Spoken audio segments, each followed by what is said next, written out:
Bonjour et bienvenue sur le tout premier épisode du podcast Ma dernière séance de psychanalyse. Je m'appelle Guillaume et il y a quelques mois, j'ai décidé d'arrêter ma psychanalyse après 10 ans en thérapie. J'ai préparé cette fin pendant 6 mois. Mais mon analyste attendra la dernière minute de notre dernière séance pour sortir du placard. En fait, il n'est pas d'accord. Pour lui, mon analyse n'est pas terminée et d'ailleurs, il m'attend à notre prochaine séance. J'étais sous le choc. Mais je m'attendais pas du tout à ça.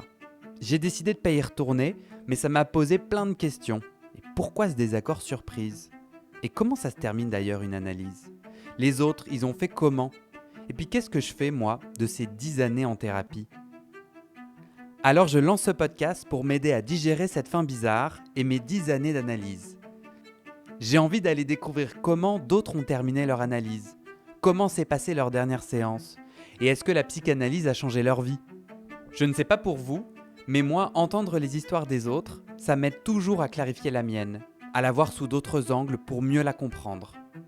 Bon, je vous alerte, je ne suis pas journaliste ni expert du son, et ce podcast, c'est mon tout premier.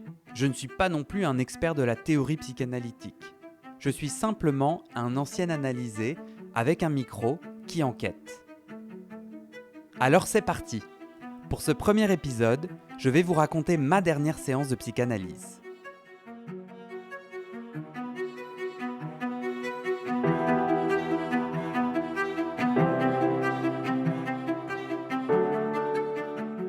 Ma dernière séance de psychanalyse, épisode 1.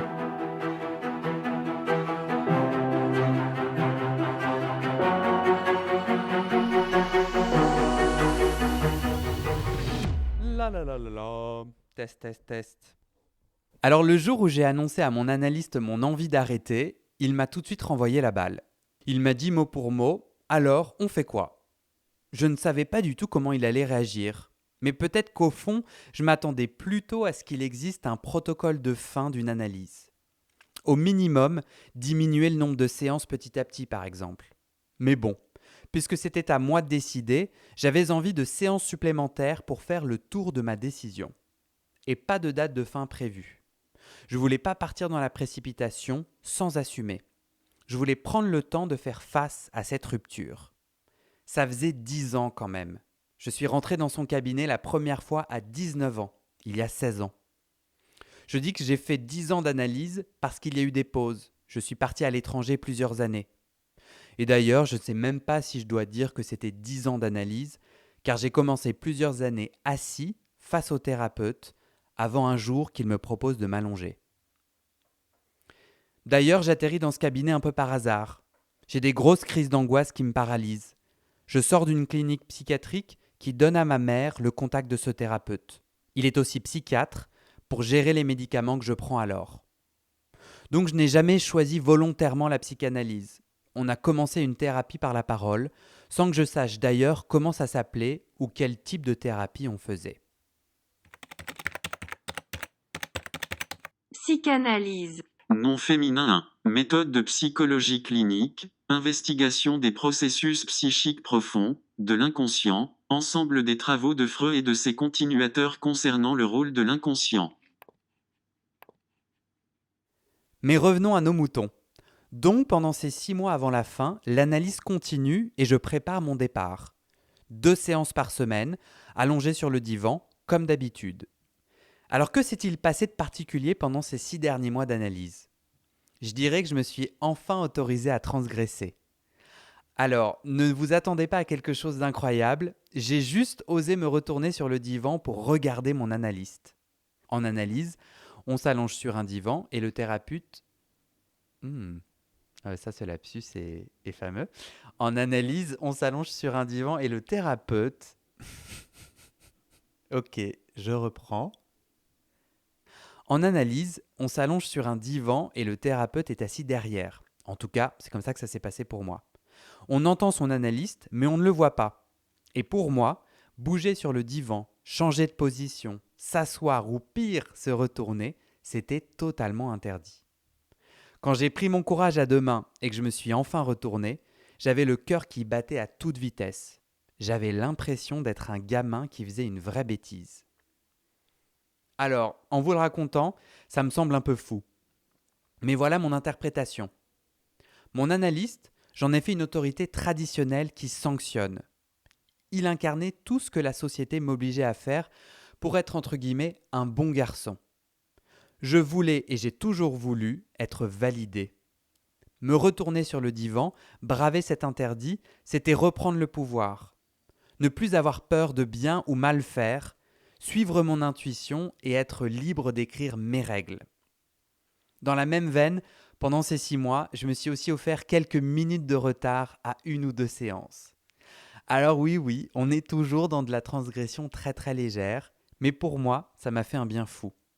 Parce qu'en 10 ans de thérapie, je suis toujours arrivé 5 minutes avant la séance, sauf peut-être pour quelques séances. Je comprends que mon enjeu de ces 6 mois, en fait, c'était de reprendre le pouvoir. Sortir de ce rapport analyste-analysé et voir que ma décision d'arrêter l'analyse se confirmait bien. Jusqu'à ce dimanche soir, où sans trop comprendre, j'ai senti qu'il était temps. Voilà, j'ai décidé que le lendemain, jour de notre séance du lundi, ça serait la dernière.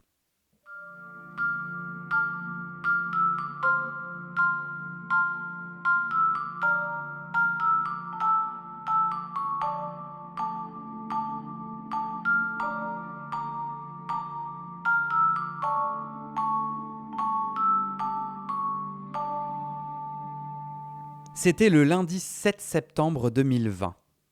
Le matin, je décide de me faire une sorte de rituel. J'ai envie de marquer le coup.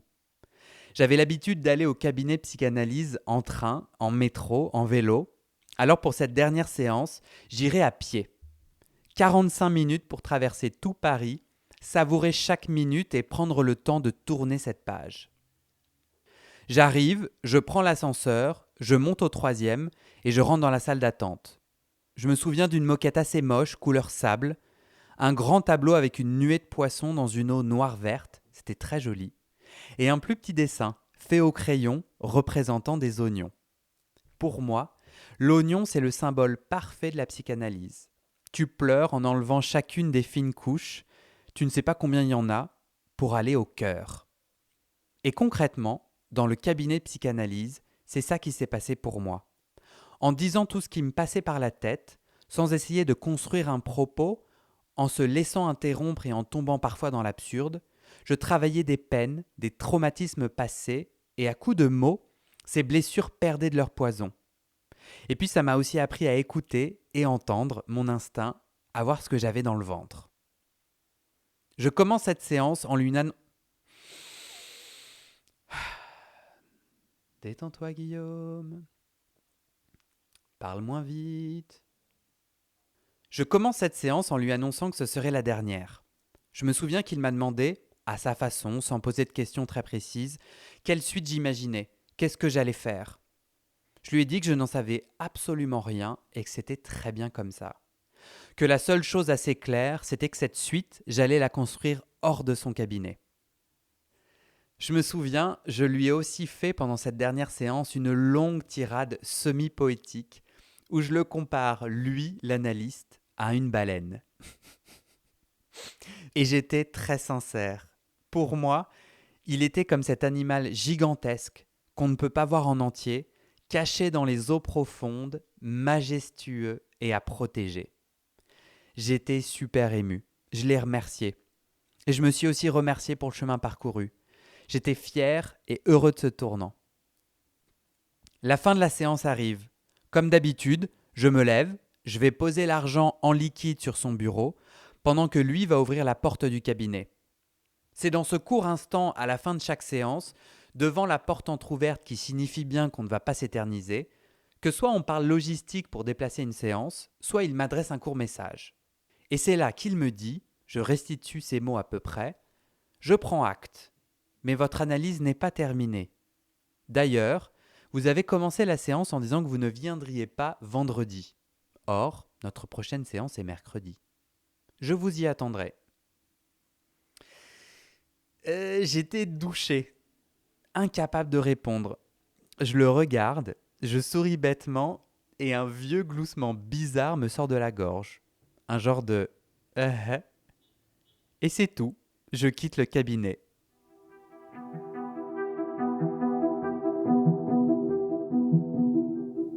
Je sors du cabinet, je marche dans la rue, dans un mélange de colère et de joie. Clairement, j'étais piqué. J'étais à nouveau ce gamin qui avait peur de mal faire. Je comprenais maintenant que pour arrêter l'analyse, je devais aller contre son avis. Lui, le thérapeute expérimenté qui me suit depuis 10 ans. Ça me mettait le doute. Et puis ce lapsus, le fait d'avoir dit vendredi et non mercredi, mais je ne savais pas du tout quoi en faire. Est-ce que j'allais prendre ça comme un signe que mon inconscient voulait continuer l'analyse ? Alors oui, je crois que le lapsus dit des choses intéressantes de nous, mais je pense pas qu'il faille les prendre au pied de la lettre, non ? Enfin, j'étais perdu. Perdu et en colère. En colère parce que j'ai l'impression d'avoir été trompé. Donc c'était ça le protocole de fin ? On fait genre c'est moi qui décide, pour au final s'exprimer au dernier moment sans créer un dialogue ? Et sur quoi pouvait-il bien se fonder pour dire que l'analyse n'était pas terminée ? Quelles sont ces règles du jeu dont nous n'avions jamais parlé ? J'ai senti quelque chose d'important se casser alors. Je me rends compte que je n'ai plus envie de donner de crédit à mon analyste. Je n'ai plus envie qu'il soit cette figure d'autorité qui aurait la raison et le pouvoir. J'étais en colère, mais en même temps, je ressentais aussi beaucoup de joie et d'apaisement. Je me sentais tellement libre, heureux, inspiré, fier d'être allé au bout d'une décision courageuse pour moi. J'étais impatient d'aller vers une vie sans analyse et voir ce que ça allait donner. Une vie sans 2 rendez-vous par semaine. Je pensais à tous les voyages impromptus que j'allais pouvoir faire. Ne plus avoir à négocier avec mon agenda. Quitter Paris sur un coup de tête. Je me rêvais libéré et enfin libre.